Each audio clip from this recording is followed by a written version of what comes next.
Yes.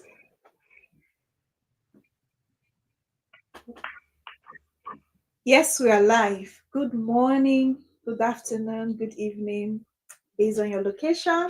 I'm Akpesiri Okolocha. I'm your wholesome family solution provider. So today is a privilege and honor to have with me our one and only Mr. Young Uteno. So his profile and his profile has been posted on the group, so you can check him out and see who is about, what he's about, and who he is. So we'll just start right away. I want to try and maximize the time to be sure that we'll cover um, the topic for today. So our topic for today is from assumption to awareness. It's a pleasure and a privilege to welcome once again our guest speaker, Mr. Uteno Young. You have the floor, sir. All right, thank you very much. It's a privilege to be here. It's an honor, and I want to especially appreciate you for what you are doing at Awesome Family. So today, from assumption to awareness, the first thing I would like us to note is assumption and awareness. They are both arts of knowledge. Why assumption take knowledge and tailor its attention from the past, awareness as a form of knowledge tailor its attention from the present. They are both uh, they form our family relationship.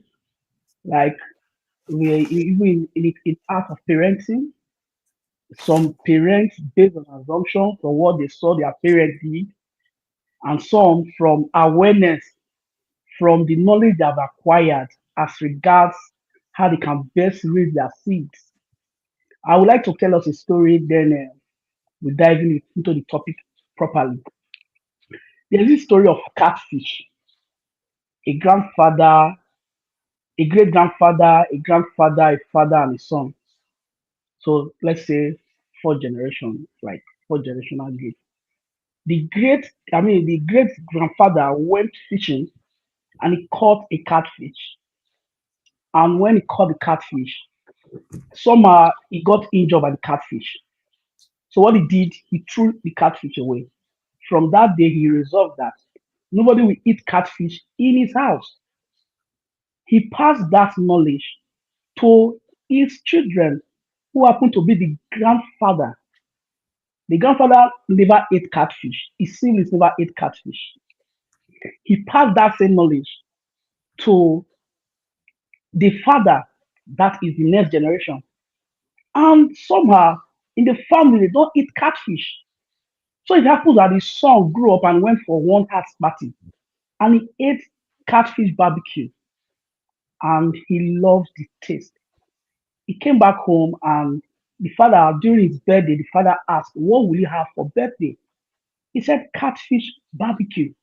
And the son was like, "That is what I want." But the father said, "We don't eat catfish in this house. Have you ever seen us eating catfish? We've never eaten catfish before." So where do you eat catfish from? I said, "I went for a house party and I ate catfish." It's okay.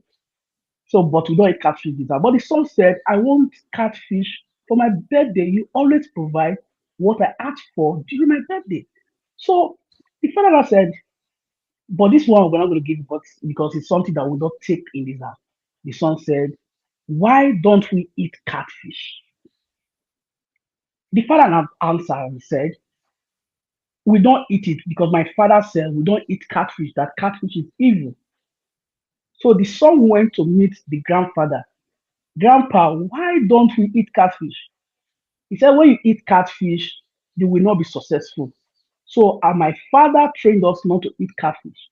And you can see that all my siblings are successful." The son was not satisfied with the answer. He went straight to the great grandpa and he asked, "Grandpa, this catfish issue, your son doesn't eat catfish. My father doesn't eat catfish. Why? He said, my son, the story is long, but what happened was I went fishing while I was still young and I got injured by catfish. And since there, I don't eat catfish.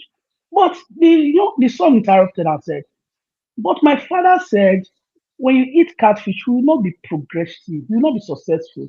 It's evil. The same thing with grandpa. He said, no, none of those things are true. I just decided not to eat catfish. So now you can see that from one father to the next, they have believed that catfish is evil until this person asks a question. They all assume they have their reasons for not eating catfish. Assumption, a knowledge tailored from the past without asking the question of why. But when this son asked the father about the catfish issue and he got the answer, you can imagine some of the things that we have grown to believe and accepted in our homes because it's something that makes sense to us in quotes. But in the real sense, it's they are belief based on assumption. But at that moment when he asked the question of why, there was self-awareness. So from assumption to awareness, there must be this intentional effort to shift your mindset and approach of doing things. An intentional effort to shift your mindset and approach of doing things because so many of us we have come to accept some things. Growing up, they told us that when you touch a girl, she will get pregnant, and it was something that we lived with. We even went to church. They would tell us the female they sit on one side. I grew up in CMS. I'm an Anglican. The female they sit on one side, the male sit on one side. Like even husband and wife will enter the church, the usher will separate them. So it was like, okay, I assume, I'm talking about myself, I assume that it's because of that touch. When a man touches a lady, you get pregnant. So they don't want that in church. I never knew the touch was a different thing. So you can see assumption could be in form of incomplete, uh, uh, disseminated knowledge. When the knowledge is not complete past, when question of why is not the complete answered, assumption set in, and you begin to take what you've come to see as the normal thing. Like me, if you are silent to what I'm asking you to do, I just say silence is a yes to me, and it's not a form of loyalty. But some people believe that when a man is talking, the woman has to be silent. When an elderly man or an elderly person is talking, the younger one have to be silent. Even when it's oppressive, just have to take it that way. All of these things they are not normal. They are things born out of assumption. And if we leave our children to grow with such belief, they will pass to the next generation. We make it to raise timid seeds, people that will be open to oppression. They will be the children that will be vulnerable. But we don't want all of that for our young ones. So you must always ask the question of why to be able to transit from assumption to awareness. I don't know if there's something you want to say before we dive into how to ask these questions. Yes, thank you. Thank you very much, sir. So I can relate with your story. For me, practically it was not even the cats. For me, it was coconut water. That water inside coconut. Hmm? I just Yes, grew up hearing that you don't drink the coconut water. That if you drink it, you will be dull as a child. You will no longer be brilliant.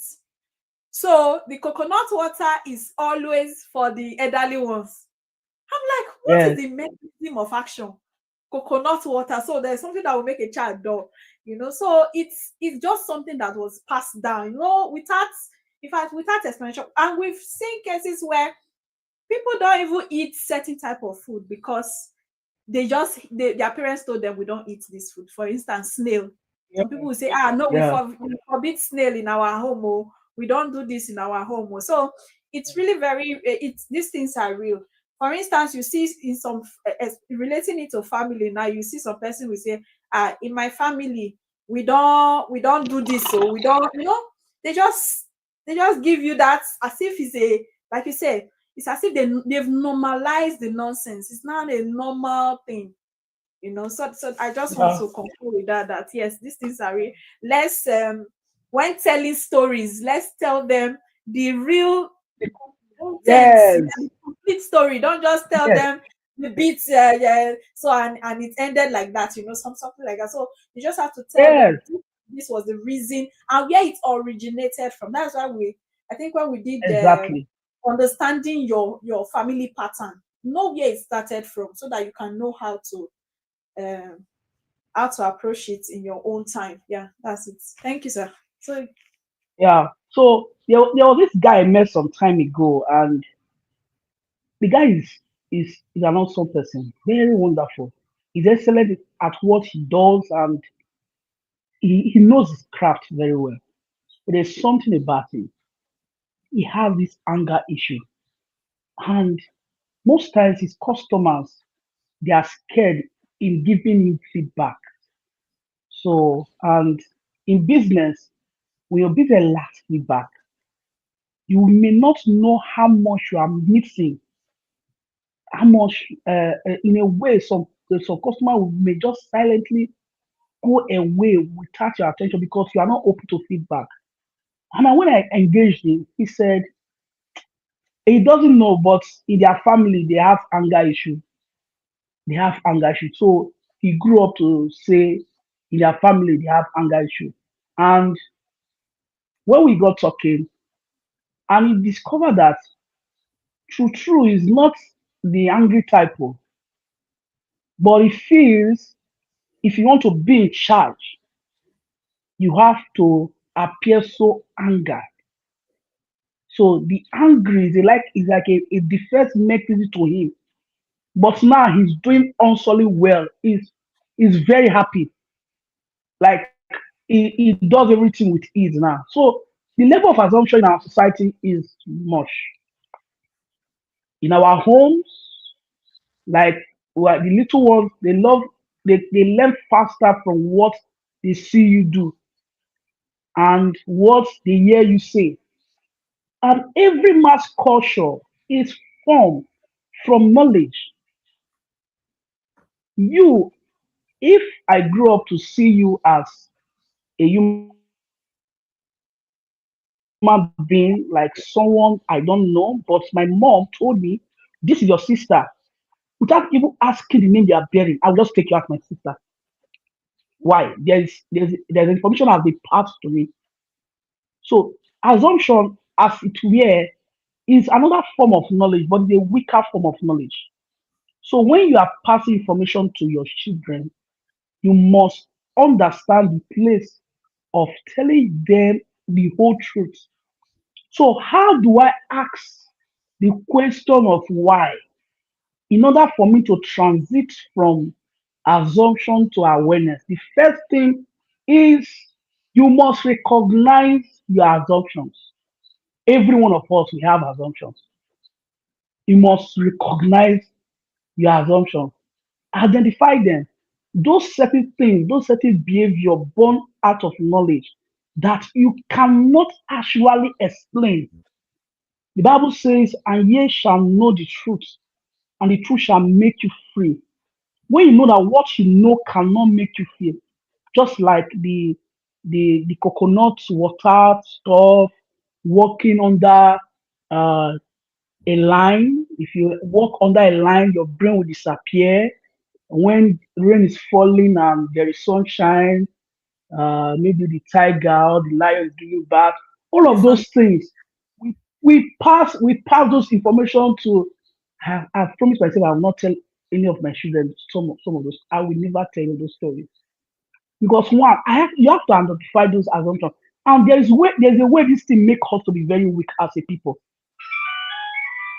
One, when you assume, there's this level of uh self conservation that sets in. a level of timidity that has made some persons not to take risk as they grow up because the way they were taught contentment made them to appear very timid. You say you don't have to take chances. You don't have to chew. You don't have to bite more than you can chew.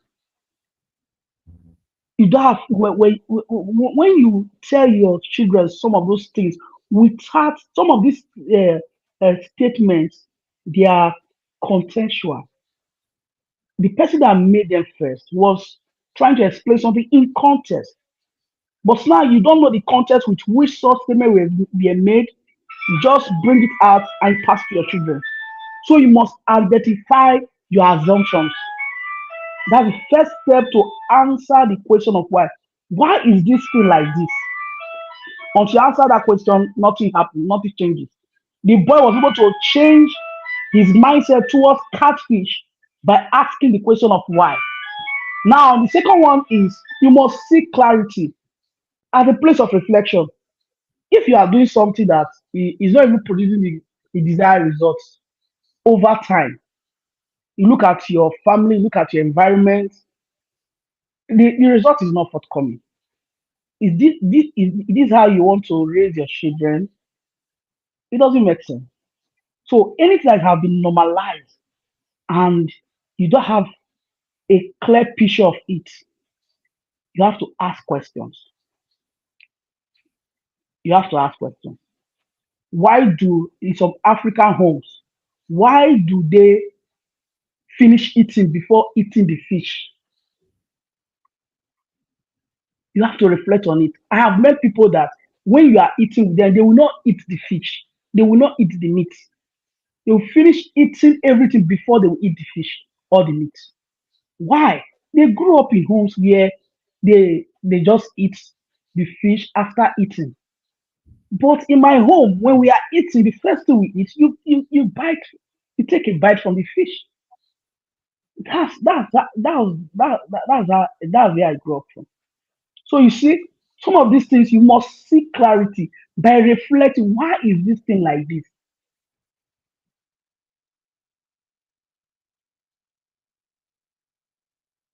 All right. Thank you so much. So, from what you said now, what one thing I understood is the use of control, especially in marriage. We see that when we say the man is the head of the home, the picture the picture that is usually given when they say you are the head of the home is you are in control. You are, some persons will say, as you are going into this marriage, make sure you take charge. You are not farmer, take charge of the home. So to them, is control is when Exactly. you shout at your spouse, when you beat your spouse, when to them that is the definition of control. You understand? So sometimes unknowingly to us, subtly, maybe you grew up seeing your father using that kind of approach, and you just tell yourself, okay, women, I'm going to be very careful with women. This is how we control women in our family. And in some family, women are just silent. Nobody hear the voice of the women. Okay, have you even seen cases where inheritance is only these men? When you talk of inheritance, it's only the men that have Yeah, inheritance. yeah, The women are just nowhere in the yeah. picture. But if you read the Bible, we see that there was a man who had about, is it 4 daughters or so?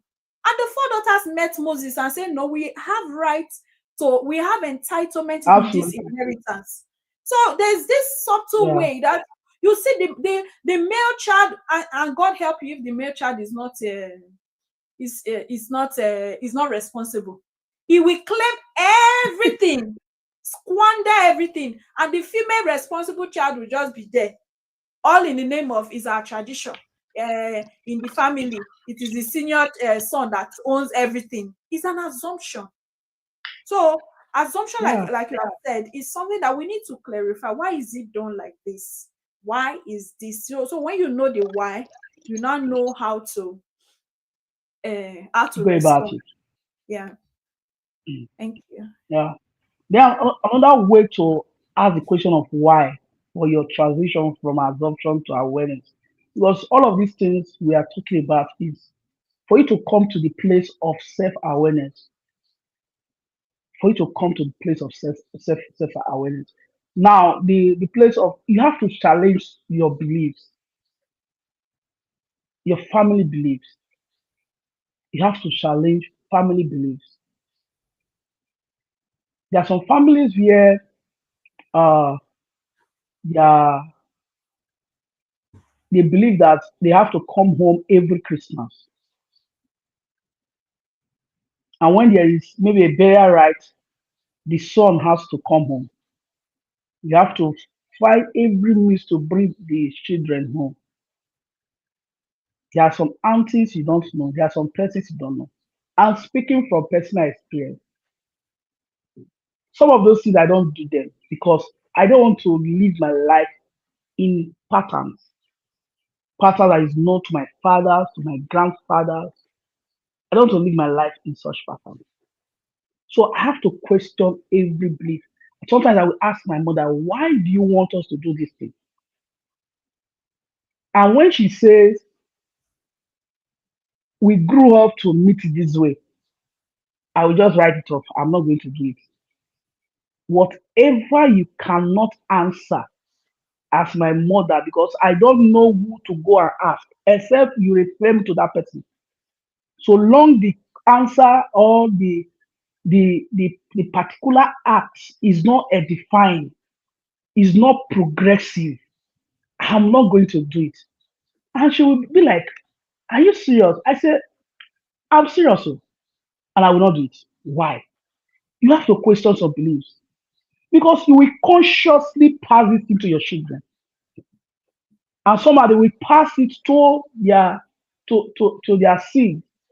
And before you know it, it's become a kind of, is it idolatry, become idolatry in their family line. And such things we don't need them. My mother didn't go to school because the father said you don't train the girl child. But the woman is so intelligent, like very intelligent, that after even giving birth to us, she said she wants to go to school. And according to her, she just wants to know how to write her name and to sign and to say some things. And she started going to adult school, night school. And this is a woman that is into business. Whenever she keeps something, call her 2 years, she will go there. She will tell you everything that happens. Why at when she kept that stuff in that particular place. She's that smart and intelligent, but the father denied her of formal education.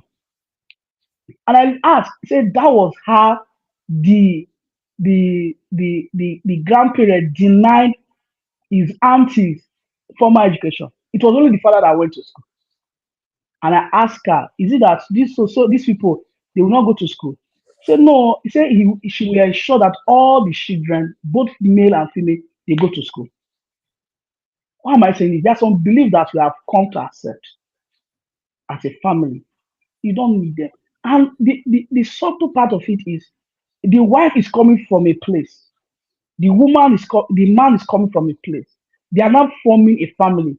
This one is coming with her belief. This one is coming with his belief. And if there is no place of understanding, place of balance for progressive growth in the family, the crisis will be upon the children. So when we come together, the wife comes, the husband comes, we have to question our belief. Why is this thing common in your family? Why is this thing common in your family? When we discuss it, I did that thing. When we discuss it, we make sure that this thing stops in your father's house. This one stops in my mother's house. This one stops in my father's house. It's not coming to our home. And we agreed. We pray and consciously we are passing things to our kids. You must intentionally question every belief that you know is not progressive. And you come to that place of awareness that this is how I want it to be. Yes, That's another way of questioning why to transit to self awareness. What do you think about that? Okay, thank you so much. I really love your approach. I want to add one example because I believe in practical example. So growing up, like you said, we usually hear that when you train a girl child, you are training that girl for her husband. The fathers now feel like, at the end, I'm going to be a loser. I will lose. When I train now, I will train this child now, she'll not go and get married. One man will not be the person enjoying everything. No, I beg, let's not train her. Let her go to farm, let her do this, let her do that, so that is also an assumption which has caused dysfunctionality Yeah, in the family. Because when we say, when we call a woman, one of the way they signify a woman is a womb carrier. A woman carries potentials, they can do a lot. But if you want to shrink them, that let them be, there's another one, they will say women are made for kitchen, stay in the kitchen, take care of the home. That is all yeah, that there is about you. Is a costly assumption. Why should you so they don't think a woman can be anything and more. So that, as many children are really they are not happy because their parents did not train them. And especially this pain is when the child now grows up to see that, look at my fellow mates speaking English everywhere, going places. And it's just like, so this is what my parents, they refuse to pass on to me. Like, why am I so disadvantaged? So that's one example. So it's one assumption that we need to eliminate. Yes. The another one is the sex of a child, where we feel, if I don't uh, have a male child, if I don't have a male child, therefore I'm not a man. The home is not complete. Okay, let me give you let me give you a practical example. So this is what happened when my mother gave birth to me. So because as at then, when my mother gave birth to me, my father was looking for a male child. We had a male child, I was told, before I was born, but he died along the line.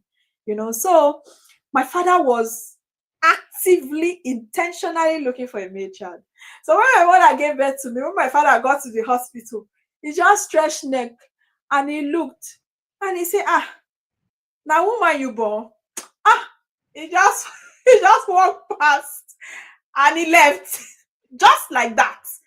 My mother's world was shattered. Like, that kind of trauma that because for a woman to be pregnant, to yeah, carry your understand. pregnancy, it shows that it's see, every woman have right to terminate any pregnancy that they have.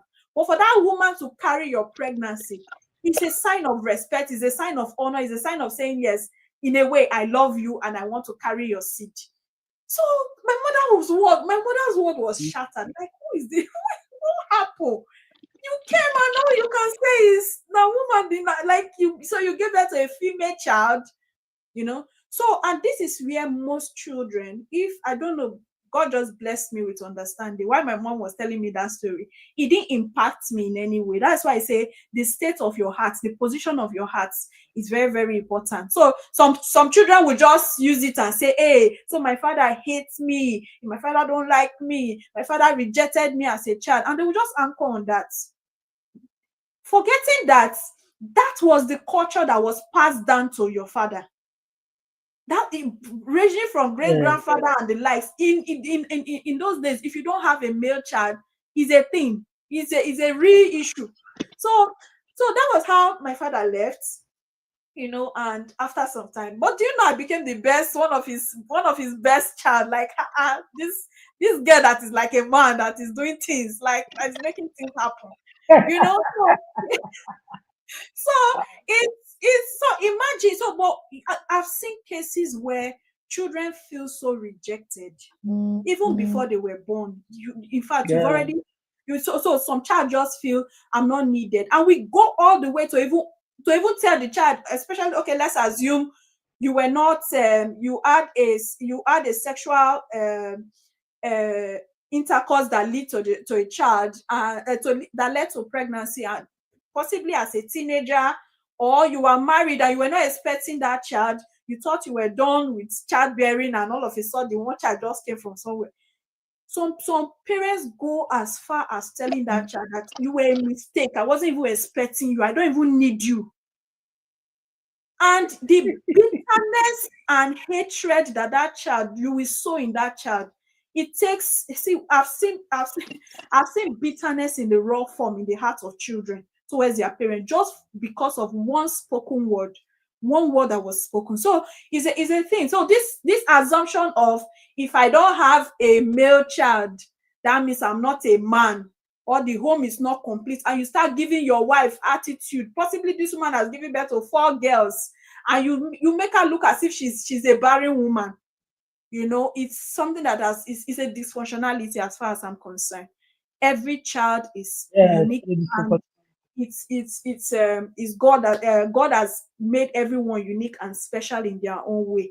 So there's another mindset, which is train your child so that your child will take care of you in your old age. It's another assumption, very costly assumption. Okay, so it even progress in two phases. They will tell the senior one, I'm going to train you so that you will train your younger ones. And the younger one, you've given birth to 4, maybe 5 or 6 or 7 younger ones. So we now see the senior child becoming the fixer of the home, trying to fix everybody. Even when they are married, they want to fix everybody. They are the one. While in their, so in that way, they are even straining their own marriage, because in their mindsets, the way they've been programmed to think that, yes, I'm the one to take care of everybody, and they will even tell their wife that, come in my family, I'm the one taking care of everybody in my family, even when possibly financially the home is not doing well.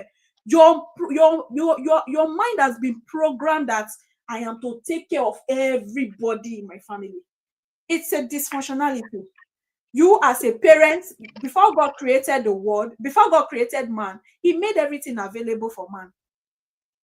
Are you getting it? So God made everything available. So you as a parent, it is your duty to provide all that it is your duty first to give birth to the number of children you can take care of, and then provide for them. So you don't raise one child to say you will not be the one to take care of all the other children, or you not say, I'm training you people so that at my old age you will take care of me. That, for me, that now brings entitlement mentality. You now become yeah. so entitled that after all I did for you people could not, even when the children, they now have their own life. I'm not saying it's our responsibility to take care of our parents, but when it now becomes an entitlement, that after all I did for Entitlement. you, yes, and you don't even want to release them to be in their own home. You want them to be visiting you every day, to be, you come around you. You don't want them to just live their own life. You feel, after everything Oh, I did for you so it's a dysfunctionality, and I know most children are not happy with it. Their parents are old, they can't even go and visit their parents because the entitlement is just too much. Anytime they come, hey, you didn't do this for me, you didn't do this for me. So it's I just felt I should ship in that. Thank you, sir. yeah, Carry on. yeah, you're very correct. Because the most important thing you can do for your child is what you leave in them, not what you leave for them. Sometimes we struggle so much to leave something for them without actually leaving something in them. And what we can leave in them comes from the words, how our attitude towards their action. Some of these dysfunctionalities, costly assumptions, that's a result of what we left in them, what was left in us, and what their intention in raising us. Because when you tell a child is nothing, he will grow up with that mindset. And before you knew it, he will use that. If he will become a bully, it will affect his younger siblings. He becomes a dictator. And if something, time and chance happens to that person, the whole family will be shattered, their dreams will be shattered. So when you are raising your children, the first thing you must do, you must intentionally leave something in them by telling them that they can become whatever they want to become on this earth. They will do very well. They will do very well. Make them have this mindset, this progressive mindset that anything they want to become is achievable. Whether it's a female child, whether it's a male child, all of them they are the same. I've seen people, female child that are answering their, let's say, their father's name. It just hyphing their husband's name, and they are doing very well. I was telling one guy that met me some time ago that he's just giving birth to female children. I say, ah, they are special and they are humans. Say, no, I need somebody that will stand at the door, that will be the gatekeeper. I need a Front man. of the I say, no, you gates. don't need those females. They can be gatekeepers.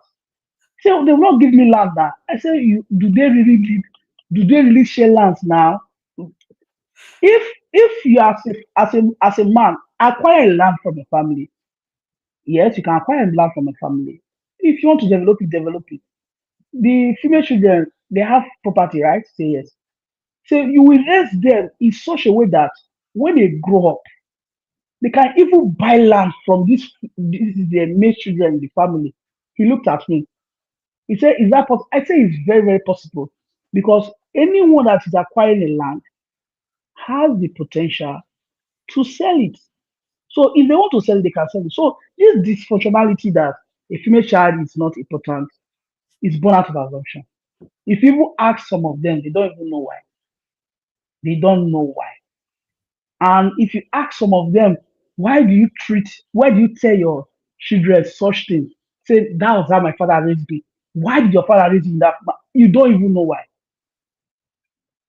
There was a time I was passing through some issues, like it was a difficult time in my life. And one of the things that happened that period was my son will walk to me early in the morning. Every morning, the first thing he tells me is, Daddy, I love you. Now, I've come to tell him that every time. The two words that Arnold, I love you, I'm proud of you. When he does something wrong, don't do this thing. You know, I'm proud of you. If you are doing this thing, it will affect. I don't want. I cannot be proud of this certain thing. So sometimes he will ask me, Daddy, are you proud of this one? Say if I hit somebody, you are not proud of me, so I will not hit somebody. I want you to be proud of me. Those are just the two. I love you. I'm proud of you. Has shaping his life in a certain way. Even when he noticed that I already telling him I love you often, like I do, because of what I was passing through, he started telling me, Daddy, I love you. And sometimes he will just he will call me on phone, maybe with the mother's line, say, Daddy, yeah, I call me, say yes, I love you. It's just he knows I love you. If you tell him I love you, say one day he came and told me that, is it right for somebody to tell me I love you? It's only my mommy and my dad that can tell me I love you, Abi. I say yes, but if you did something well, something right, they can tell you I love you. It's a way of say you are a good person. It's okay. So what? But there's a level to our love. So I started explaining to him. He's a very little boy. So there was one time I told him that if anybody tells you this, don't accept. So my wife, in my absence, my wife's apprentice used that statement on him. Immediately, my wife's present, he told the apprentice that my daddy said nobody should tell me that. My wife was shocked. It was when she came and she asked me, did you tell Arnold that nobody should tell? I said, yes, ma'am. Say so that I don't want any form of abuse. He said because he actually challenged my girl in the office for saying such a statement to him. I say, if anybody abuse you, tell them that you are not a fool. You don't use such words on me. Mm. So words can build your child's self-esteem, and we bring him to that place of self-awareness that he can stand for himself, he can be bold to express his opinion, and he will be so confident to pursue his dreams.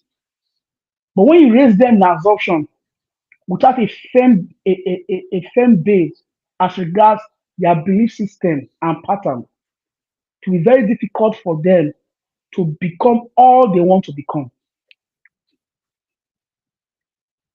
Thank you very much. Thank you, sir. Thank you so much. Yeah. It's getting interesting. There's another assumption I also discover where we say, uh, as a parent, you don't tell your children sorry if you do anything. When they say, "Ah, daddy, but you did this," when you just smile, they should just know that it's okay. You don't have to say, "I am sorry." Or sometimes the children, they are not very, this generation, they're not very bold. They will say, "Daddy, say sorry now. You not feel challenged. How can you tell me to say sorry?" So saying sorry looks as if you are being reduced. So it's another thing. Then another thing also is we want to, when our children ask why, my son likes it a lot. So when you say, Joshua, go and put on your maybe go and put on your shoe. They say, "Mommy, but why?" He wants to know, why should I put on my shoe? Then when I ask, are we going to church or are we going to school? Exactly. So Exactly. but when you we now see we now live in a generation where we feel, uh do what I say first, do what I say first, like, I have said it, just do it. Don't ask me Just do it. questions. So we see question as, when your children ask you questions, as if they are standing against your authority. They just want to know why. So we should, as parents, not shut down our children. And another assumption is, when your child say no, that means the child is disobedient, the child is rebellious, the child you just tag the child as if he's a rebellious child. A child that is saying no to you is trying to that child is putting on, there's this, the thinking ability. The child is trying to express his thinking ability, like, okay, I think this one would be better. For instance, over the weekend, that was last weekend, I told it's really very cold here, we're in the winter period. So I told my daughter to put on two trousers, one thermal wear in, then put on another trouser.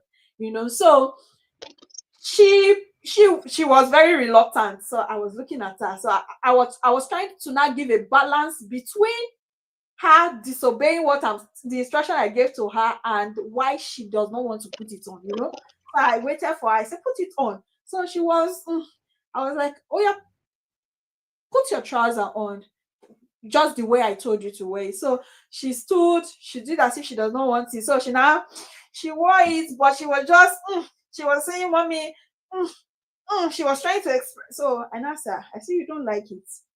You say no. Say, "How does it make you feel?" You say it doesn't like.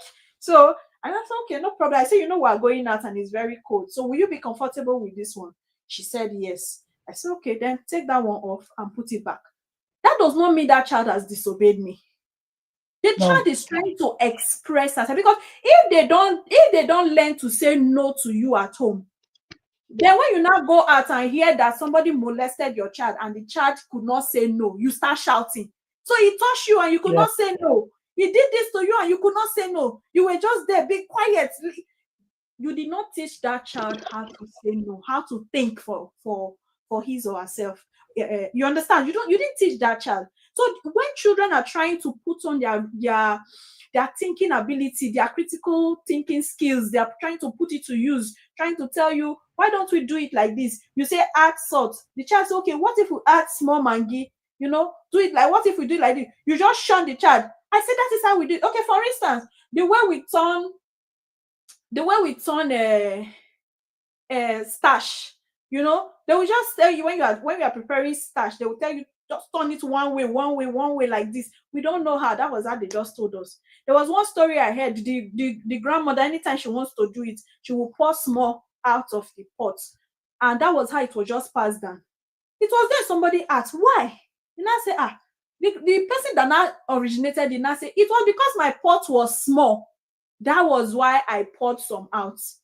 Then you that have a larger pot, you will make it, then you now pour out because you saw somebody. So that's kind of duplicating people's efforts when you don't understand the reason why is an issue. So when your child is trying to say no, please let's not assume they are don't assume they are insulting you. Don't assume they are trying to override your instruction. I say you should do this, and this kind of affect us even in our marriage. You tell your wife, or you tell your spouse, can we do this? The fact that your spouse say no, you have insulted me. You could not even obey me. You could not even do this. You could not even do that. So it's really is an issue. So we've been able to establish that.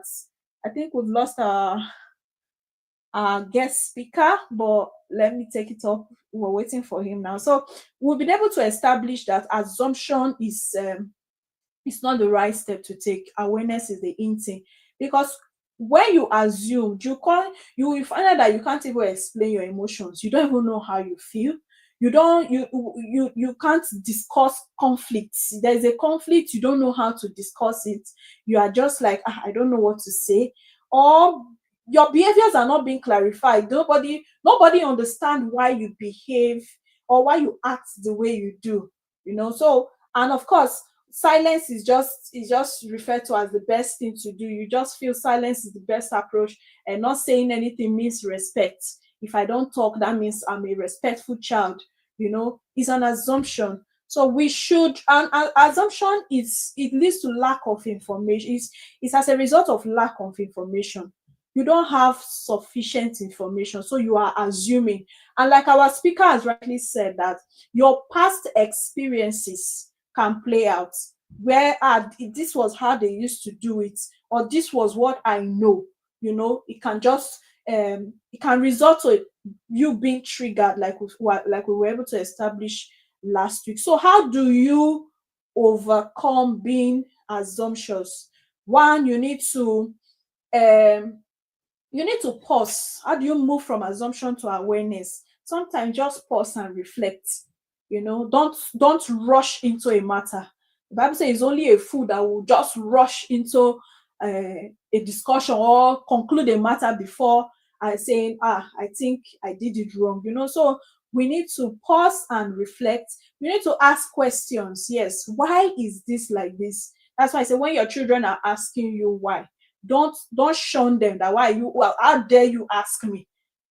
So let's not see it as the child is trying to be self-aware. Okay, this is the reason why I'm doing this. The same thing with Christianity. Most times we don't even explain why we are Christians to our children. And so when they go out there, they get easily confused. At the time, they just psych them by saying that we all worship the same God. We are all one. No, we are not all one. A Christian believes that Jesus Christ is the Lord. Jesus Christ came to die. A Christian believes that Jesus is the Son of God. So you need to define the things that makes that child a Christian, so that they will be able to defend their faith. So assumption, we've been able to say that it leads to misunderstanding. It results in misunderstanding. You end up being misunderstood. It results in wrong accusation. You are assuming. For instance, somebody mentioned, when you say, this child likes food too much, then if anything is missing, you just feel it is a child that likes food too much, that has taken that has stolen that thing or taken something. So we are just assuming. So it will lead to you accusing the wrong person. You are accusing the wrong person, that this person did not do it, did not commit that crime, but you're just passing the wrong accusation to that person. Emotional overreaction. You tend to react in a in an unnecessary way, because you are assuming what the person is not saying. Have you seen cases where before the person finished talking, you've already concluded. Your brain, your mind has already told you that, hey, this is what you want to say. I know this is how you normally say it. I know this is what you normally do to me. So especially in marriage, you just feel, or maybe a past experience, something has happened similar to that before. As the person is just trying to say something, not yet concluded, you just assume, I know this is what you want to say. It leads to overreaction. And yes, welcome back. We lost you at a time. So awareness. So we should allow room for healthy conversation. Yes, there should be healthy conversation. There should be empathy, accurate understanding, and peace, so that we can understand one another. Yeah, thank you, sir. You're welcome once again. We'll be rounding up soon. Yeah. So just sorry we lost you at a time. So can we just do a recap and your Yep. final words for the day? Okay. Uh,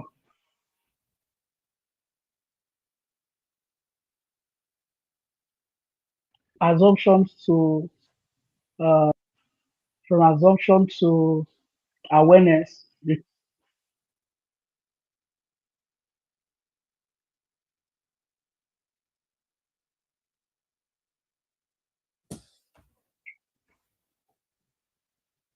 intentional effort to change mindset and approach, and you must ask questions of why. Why is this thing like this? Don't just take it. It's good you ask questions. For worry, they say person when they ask questions not the loss. The Person when they misroad. ask questions not the misroad. So everybody have a perception, and when we meet, we look at a place of balance. Don't assume that I know. I may not know, and you assume that I know because previously something happened and you tell me about it. You feel that if something similar happens, I should know from the previous occurrence. It's always like that. Because one thing is, just as we are battling with something, so am I battling with something. If you don't tell me, you don't just, even your wife, if she's acting a certain way, don't assume it's this thing that is causing it. At times, something happened some time ago. I had a conversation with somebody and I made a statement. I felt the statement offended her. Then I was like trying to apologize. She said, I did not offend her, just that while we were talking, she remembered what she's passing through. That made her to drift from the conversation. And I said, okay, let's see how we can solve this problem. What is the problem? And she got sucking. Then we have to find a way to solve the problem. So you don't assume. Don't assume. Assumption is the weakest form of knowledge. We must come to that place of self-awareness, which is another form of knowledge that is tailored to what is happening presently. Yes, you just have to be intentional about it. Thank you very much. Thank you so much. So our host has been able to establish, our guest has been able to establish that assumption is the weakest form of knowledge. So we go for knowledge. That is why the Bible says that buy wisdom, sell it not. Go and gain more clarity. So the place of clarity is very important. If you don't know, ask. Oh, your spouse is saying, for instance, your spouse say, can I just be alone for some time? And you need to ask, are you tired? Is it that, ask instead of assuming, oh, you don't want me. Oh, you are now abandoning me. Oh, that was what my father did to my mother. Oh, you now have girlfriends that you are chatting with. You just push it to the extreme. You now have girlfriends that you are chatting with. Oh, so somebody has taken my place. You are assuming. Why do you say I should leave you? Are you tired? So, and sometimes when somebody says something that you don't understand, try and reiterate what you understand. Tell the person, okay, can I repeat, so that you confirm if this is what you mean, like, okay, you now repeat so that the person can say, okay, yes, is exactly what I'm saying, or no, no, no, that was not what I meant, or what I'm saying is, so the place of seeking clarity is very, very important. I want to thank you so much. We just have to go now, but I really enjoyed every bit of this Thank conversation. you. So, and I'm also happy that that assumption my father had, that get children, they don't amount to anything, no. Yes, they just, no, if you train them now, I'm happy that, yes, no, it's not like that. So girls can amount to something. So I want to, I'm particularly using this medium to speak to those that have female children, just female children at this moment. Please, don't don't assume your child is good for nothing. No, please, uh take care of your child. Every human being deserves to live. Every human being deserves care. So please take care of your child, whether it's a male child, it's a female child. We've seen cases where women have even lost their lives, all in the name of looking for a male child. You give birth to number one, Yes, two, three, four, five, six, seven. You are still going. You say, hey, this male child, I must have it, so that they will know that you are behaving like Leah in the Bible. Hey, let me give him more, so that he will value me. So we've seen cases women will bleed to death because they are trying to impress. So please don't impress anybody. This is the level at which I can, and go for knowledge. So you don't even know that, oh, in planning this, there's a way they plan the sex of a child. In having intercourse, sexual intercourse, you need to plan the sex of your child. Or you don't even have the knowledge that it is the chromosome, this the what you give to the woman that she brings. So you end up blaming the woman as if, so all you know how to produce is a man, is just a female child. So it's only female children that are in your, so you can see that it's pure lack of knowledge. But when they package it, it look as if they are wise. So let's go for true wisdom. Let's stop assuming. I believe we have been blessed, we have been transformed. I want you to like, share, and drop your comments. Stick on to Awesome Family Solution. Uh, our, uh, our guest for today, I want to say a special thank you to you for bringing light into this topic, assumption. Yes, so we've been able to transfer our audience from assuming to being self-aware, know what is happening around you. Thank you so much. I want you to join our community, the WhatsApp community, where it's happening live on a one-on-one basis, and also we have a one-to-one um, consultation, our 30 minutes clarity consultation, and a 2-hour consultation. So whichever package you want, please, we're here for you. We're here to listen to your story. We're here to hear you tell us what happened and how we can provide solution to you. Thank you so much for your time. Thank you so much, Mr. Uteno Young.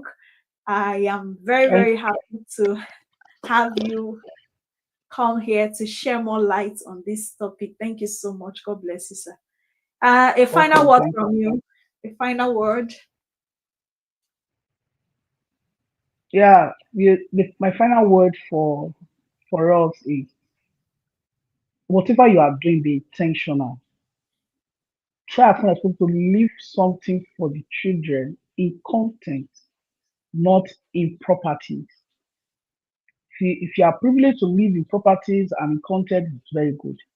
But prioritize the content of your children by being intentional about what you say to them. Because some of these things will form the basis of their belief system. And they will not assume. They should take risks when they ought to take risks. They should love when they must love. They should understand that there is time for everything. They should understand. They should not assume that they know when they don't know because they are timid. So what you leave in them, be intentional about it. Thank you very much. Thank you, sir. So we're talking about intentional parenting. You are intentionally parenting to be sure that yes, I'm not just giving the only thing I'm transferring to my child is not just wealth, but wisdom, sound wisdom, that will shape their belief system and help them live a transformed life. Thank you so much. Thank you, viewers. Thank you, everyone. God bless you. Have a beautiful day. Enjoy the rest of your day. Bye, everyone. Bye, sir. Thank you. Bye.